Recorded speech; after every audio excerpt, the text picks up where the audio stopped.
Kimga qiziq bo'lsa, bemalol ko'rsa bo'ladi. Tashavorli ekan bu. Yangi bo'lib chiqdi endi. Assalomu alaykum do'stlar.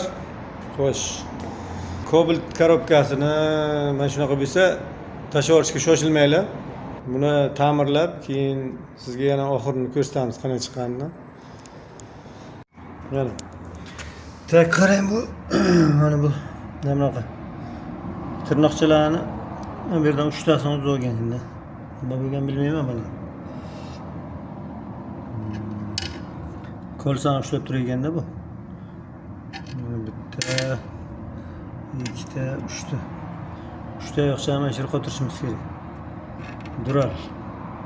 Xo'sh, mana bittasini qilib ko'rsataman. Hoppa. Mana shunday turish kerak bular ham. Tak. Buni svarka qilib sizlarga ko'rsatamiz qanday bo'lganini. Baho berasiz. Xo'sh. Birinchi tozalab olamiz. Objerit qilamiz. Jo'lani shu yerga yopishtirishimiz kerak. Mana argonga bo'lyapti. Argonga. Kattalashtirib olganman. Mana. Prixvatga qilib oldik-da buni. Oyoqchalar uzilib tushgan-ku. Yana bu. Xo'sh, bu yerga turadi. Bu yerga turadi. Shu yerga. Mana shu ustini yopsak nima bo'ladi o'zimda? Keyin mana orqasidan pastga ochamiz mana. Orqasidan pastga ochib, joyiga qo'yib oldik-ku mana. Chiroyli qilib. Mana tirnoqchalarda turishi kerak edi.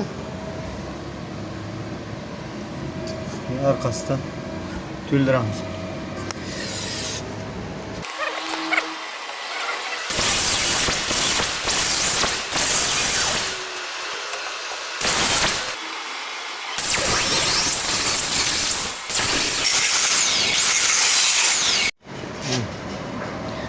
Arkasından flaska ochib, arkasi to'ldiriladi. To'lsa joyiga turish kerak-da. Bo'lmasa bu yoqqa o'tib ketib qoladi.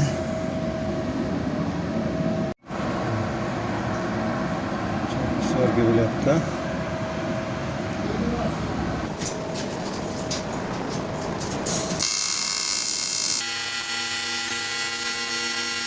Qarang mana. Mana shu narsacha shu yerga kirish kerak endi, ha?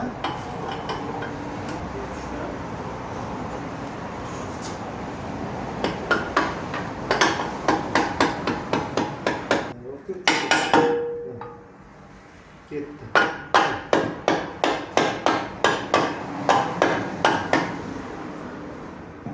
Cho'p yo'llar. Men bo'lib.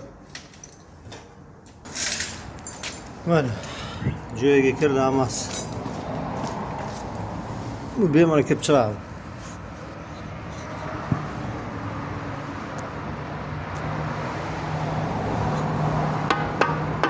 Mana